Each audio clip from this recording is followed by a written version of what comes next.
कैसे हैं आप सब लोग। आई होप आपकी मेंस की तैयारी काफ़ी अच्छी चल रही होगी और आप जीएस के साथ साथ ऑप्शनल के भी अपना प्रिपरेशन कर रहे होगे सही से और आंसर्स भी लिख रहे होगे ना।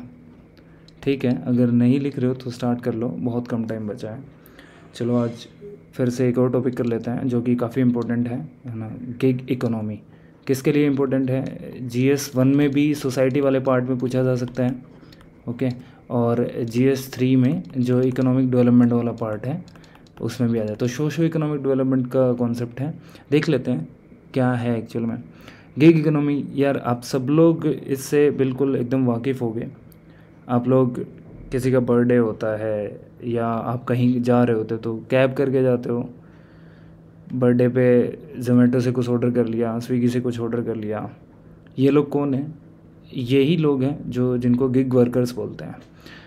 और ये लोग होते कौन हैं? जो फ्रीलांसर्स होते हैं ना, उस तरीके से काम करते हैं। ना कोई इनकी परमानेंट जॉब होती है, मतलब टेम्परेरी काम होता है। भाई अभी काम आया है तो काम कर लिया, नहीं मन किया तो नहीं कर रहे हैं। जैसे आप में से बहुत लोग ऐसे होंगे जो पर्टिकुलर किसी इंस्टीट्यूट में कॉपियाँ चेक कर रहे होंगे कि अभी जैसे मेंस आ रहा है तो मेंस की बहुत सारी कॉपी आ रही होंगी वहाँ पे, तो बहुत लोग कॉपी चेक करने लग जाते हैं, कंटेंट बनाने लग जाते हैं। तो these all are gig workers, है ना। तो यही इन्हीं पे जो इकोनॉमी बेस्ड होती है उसी को बोलते हैं गिग इकोनॉमी, है ना। इनको क्लासीफाई किया गया, मतलब दो चीज़ों में क्लासीफाई किया, एक प्लेटफॉर्म इकोनॉमी और एक non platform gig economy. Platform में वही कि आप पर्टिकुलर एक प्लेटफॉर्म, ऑनलाइन प्लेटफॉर्म से जुड़ो, जैसे जोमेटो, स्विगी, ओला, उबर, ये सब है ना, तो इनको बोलते हैं platform gig economy. Non platform जो कैजुअल वर्कर्स होते हैं, पार्ट टाइम फुल टाइम जो वर्कर्स होते हैं ना, उनको बोलते हैं। अब यहाँ पे गिग वर्कर्स को भाई कंपनियां हायर करती हैं, किस पे? कॉन्ट्रेक्चुअल बेसिस पे हायर करती हैं और इनको पर्टिकुलर कोई बेनिफिट वगैरह नहीं मिलते हैं, है ना। पेड लीव नहीं मिलती है यहाँ पे ना, no paid leave, okay. Not receive some of the benefits, कोई सोशल सिक्योरिटी जो स्कीम्स होती हैं गवर्नमेंट की उन सब के, और परमानेंट नहीं है, जॉब सिक्योरिटी बिल्कुल नहीं है ना। भाई काम आया तो बिजनेसमैन आपको हायर कर लेगा वरना नहीं करेगा।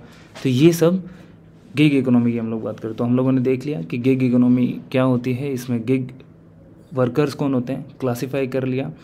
इसमें अब ये टॉपिक क्यों कर रहे हैं? क्योंकि आपको बहुत जगह यूज़ किया जा सकता है। आप इससे रिलेटेड कुछ की फैक्ट्स हैं जो अपने आंसर में लिख लेना और आपको बहुत हेल्प करेंगे आपका आंसर सही करने के लिए। एक बोस्टन कंसल्टिंग ग्रुप है ना, उसकी अभी एक रिपोर्ट आई तो वो बोलती है कि इंडिया में जो गिग वर्कफोर्स है वो it comprise of 15 million workers जो कि डिफरेंट इंडस्ट्रीज़ में है, ओके।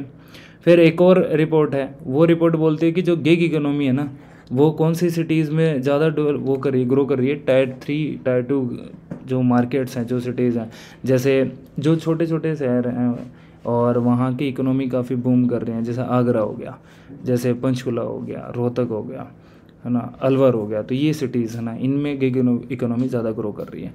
फिर अभी है ना नीति आयोग की एक रिपोर्ट, एक्चुअली न्यूज़ में क्यों आया है ये? नीति आयोग की रिपोर्ट के कारण आया। नीति आयोग की रिपोर्ट आई जो थी कि India's booming gig and platform economy. ये बात बोलती थी कि इंडिया में 2030 में जो है जो गिग वर्कफोर्स है वो कितना हो जाएगा? 2.35 करोड़। ये डेटा यहाँ से आप स्टार्ट कर सकते हो अपने आंसर को कि भाई नीति आयोग की क्या आई, एक रिपोर्ट आई, रिपोर्ट में बोला कि इंडिया में 2030 में कितने 2.35, याद कर सकते हो, ऐसे सेम ही है, सेम सही नंबर है ना। तो इतने ज़्यादा गिग वर्कफोर्स हो जाएगी अपने पास, इसीलिए न्यूज़ में आया, ठीक है। फिर क्या बोलता है कि प्रेजेंटली अभी क्या है कि 47% ऑफ द जो गिग वर्क है वो किस में है? मीडियम एंड स्किल्ड जॉब्स में है, ओके। 27 हाई स्किल्ड में है और 31% लो स्किल्ड में है। तो ये कुछ फैक्ट्स हैं, ये कुछ डेटा हैं जो आप लोग अपने आंसर में यूज़ कर सकते हो और ये इंट्रोडक्शन स्टार्ट करने के लिए बहुत सही है, तो इनको नोट कर लेना। और मैं ये नहीं कह रहा कि 6 के 6 आपको याद करने हैं यार, 4 भी याद कर लोगे ना, 3 भी याद कर लोगे तो इंट्रोडक्शन अपना हो जाएगा। अगर इकोनॉमी पे, जॉब पे इस तरीके से क्वेश्चन आता है तो आप स्टार्ट कर सकते हो। अब इसके भाई बेनिफिट्स क्या हैं? सबसे ज़्यादा बेनिफिट्स है यार, आप आराम से बैठ के जब काम करने का मन है तब आप काम कर सकते हो। फ्लेक्सिबिलिटी होती है इसमें, ऐसा नहीं कि परमानेंट आपको रोज़ सुबह उठ के ऑफिस जाना है, ऐसे वाला नहीं है ना। ये ड्रेस पहन के आनी है, ये कोड फॉलो करना, वो सब कुछ नहीं। कॉस्ट इफेक्टिव होता है, दोनों के लिए कॉस्ट इफेक्टिव होता है। आपको आपका गाड़ी का खर्चा बच रहा है भाई, जाना पड़ता है, किराया लगता है, रेंट लगता है, आना, तो आप घर बैठ के ही अपना काम कर ले रहे हो सारा, ठीक है। ऐसे ही बिजनेसमैन का भी बच रहा है यार, उसका एसी का बिल बच रहा है, इतने सारा एसी, है ना। तो जो सर्विसेज वो प्रोवाइड करता है, चाय कॉफ़ी जो तुम लोगों को पिलाता, वो सब का पैसा बच रहा है। और इंटरेस्ट के ऊपर है भाई, आपको कॉपी चेक करनी है, आपको कॉपी चेक करने में इंटरेस्ट है तो आप वो काम मिलेगा, आपका कंटेंट बनाने में इंटरेस्ट है तो कंटेंट का काम मिल जाएगा आपको, ठीक है। Cheaper goods and services, agility is in business, business में एजिलिटी मतलब flexibility kind of, time management अपने अकॉर्डिंग कभी भी कर दो यार, ऐसा नहीं होता कि तुमको इसी टाइम में ये सब सारी चीज़ें करके देनी होती है।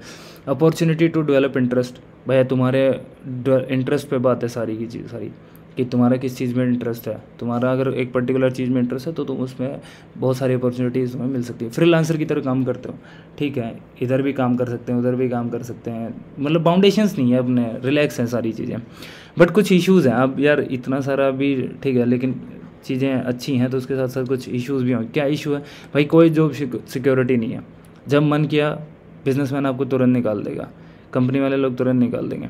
जोमेटो का तब मन किया तो उतने वर्कर्स हटा दिया उसने, ठीक है। और यहाँ पे क्या होता है ना, क्वांटिटी की तरफ ज़्यादा भागते हैं लोग, कि जोमेटो को आया था ना कि अभी 10 मिनट में हम लोग फूड डिलीवरी, अरे नहीं बनता है भाई 10 मिनट में, जब बनेगा ही नहीं तो तुम पहुँचा कैसे दोगे, इसका मतलब तुमने पहले से स्टोर करके रखा हुआ है। तो वो सारी चीज़ें क्वांटिटी पे ज़्यादा भागते हैं, जो कि सही नहीं है। फीलिंग ऑफ आइसोलेशन, आप यार कहीं पे बैठ के अकेले बैठ के काम कर रहे हो, अब ऑफिस जाओगे तो टीम वर्क होगा, लोगों से मिलोगे, यहाँ पे तो तुम अकेले अपने रूम में बैठ के काम कर रहे हो, तो after some time you will feel like कि यार वो एंग्जाइटीज़ आने लगती हैं, जैसे एग्जाम देने से पहले जो एंग्जाइटी फील होती है ना, तो वैसा फील होगा। No proper legislation and compliance, कोई प्रॉपर लेजिस्लेशन नहीं है भाई, तुम्हें मालिक ने निकाल दिया है ना, तो तुम मतलब पर्टिकुलर कोई ऐसी लेजिस्लेशन नहीं है, तुम उसको फॉलो नहीं कर सकते, तुम जा नहीं सकते कि हाँ यार मुझे निकाल दिया भाई, ठीक है, उसके पास अभी काम नहीं है तो वो नहीं करवाएगा, ठीक है।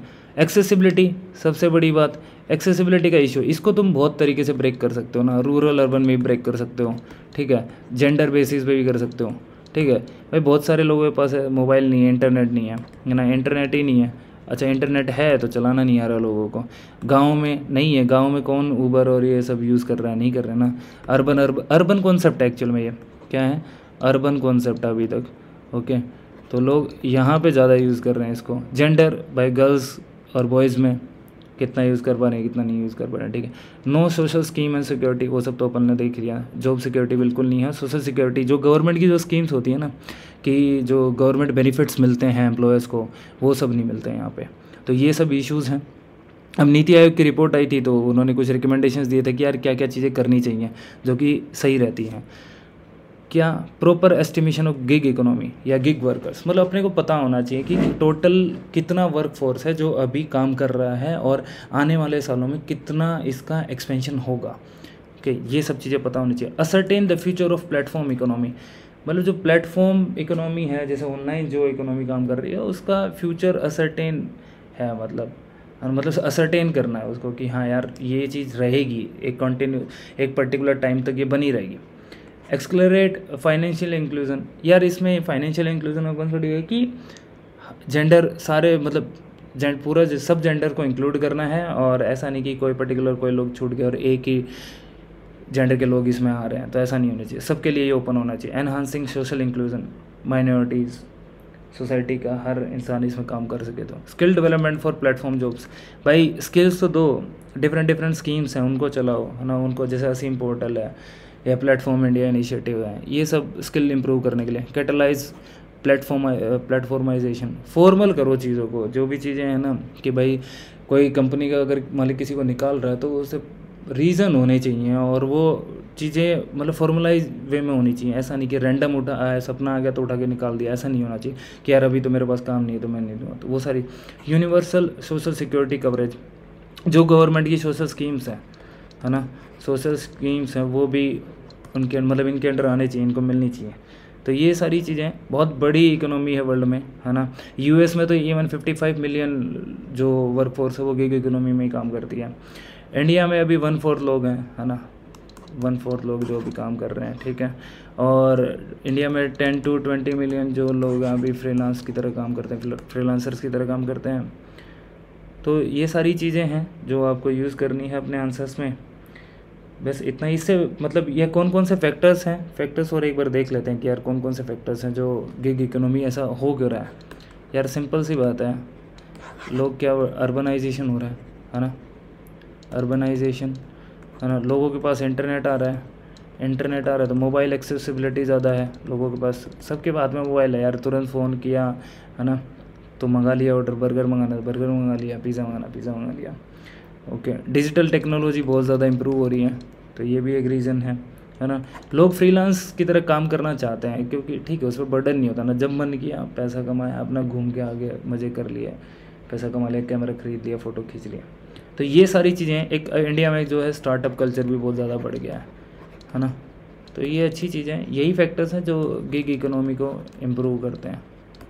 ठीक है, तो ये सब आई होप तुम लोग लिख रहे होगे और ये पॉइंट्स लिख लेना, अच्छा रहे आंसर, एक अच्छा आंसर बन जाएगा आप लोगों का।